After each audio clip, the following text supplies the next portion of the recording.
All right, now let's take a look at number 5. Number 5 requires you to work both sides, but we want to work them independently. You cannot work both sides at the same time, which means you can't multiply both sides by something, you can't add something to both sides. You have to work them independently. Okay, so what we want to do here first is, well, let's see what we can do with the right-hand side. Well, I don't know if this looks familiar to you. You have 1 plus 2 sine alpha plus sine squared alpha. Now, if I replace that sine of alpha with, say, x, now that's going to say 1 plus 2x plus x squared. Or you could rewrite that to x squared plus 2x plus 1. Does that look familiar? Could we factor that? Yeah, we can. So that becomes x plus 1 times x plus 1. But then what was x? It was sine. So if we want to factor this, it becomes 1 plus sine alpha times 1 plus sine alpha. So we can factor that, even though there are trig functions in there, we can factor that. And then it's over cosine. Well, we could change that cosine. Let's go ahead and do that. Let's try to get that into terms of sine. Well, what is cosine squared? We've just been working with that. It's 1 minus sine squared alpha. Okay? So then, well, we can factor this. Remember, it was a difference of 2 squares.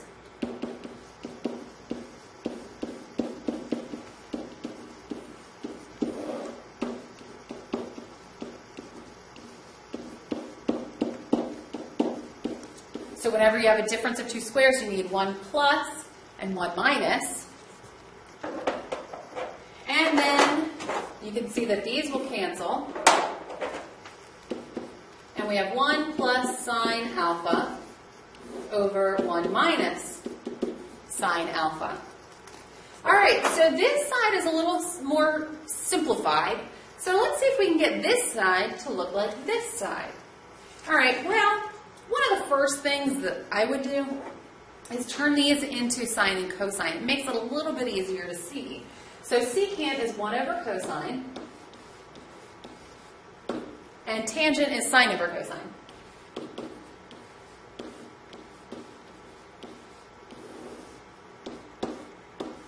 Oh, that's supposed to be plus there. That one's minus.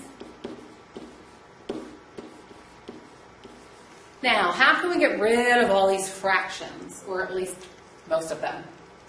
Well, we can multiply this by cosine and this by cosine. And then that way we're really multiplying by 1 because cosine over cosine is 1, but that's going to allow us to eliminate all of these fractions. Because cosine times 1 over cosine is just 1. Sine over cosine times cosine is just sine. Cosine times 1 over cosine is 1. And then sine over cosine times cosine is just sine. And now you can see we have exactly the same thing on both sides, so that's verified.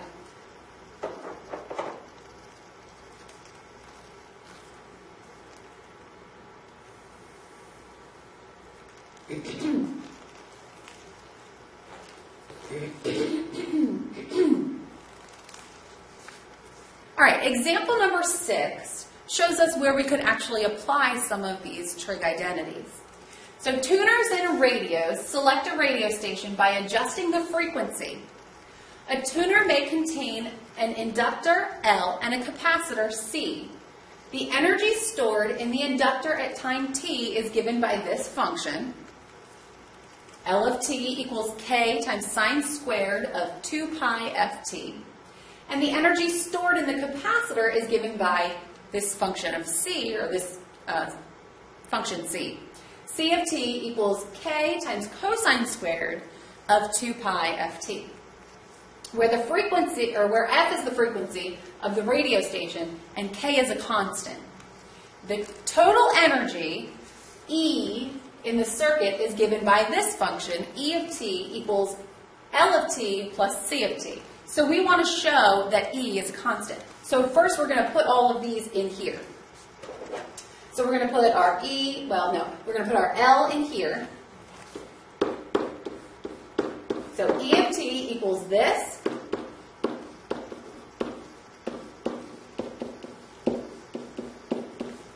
plus this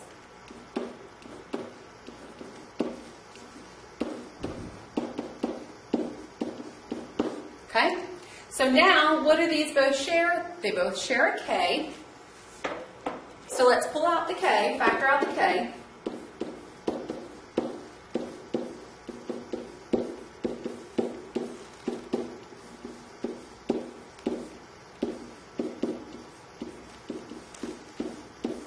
Now, I want you to take a look at something. What do you notice here and here? What do we notice there? Let me come over here. What do we notice about these two? These are functions of the same thing, the same monomial. They both are functions of 2 pi ft. Okay? So what is sine squared plus cosine squared? As long as you're taking those functions of the same variable or variables, that equals 1 because of our Pythagorean identity.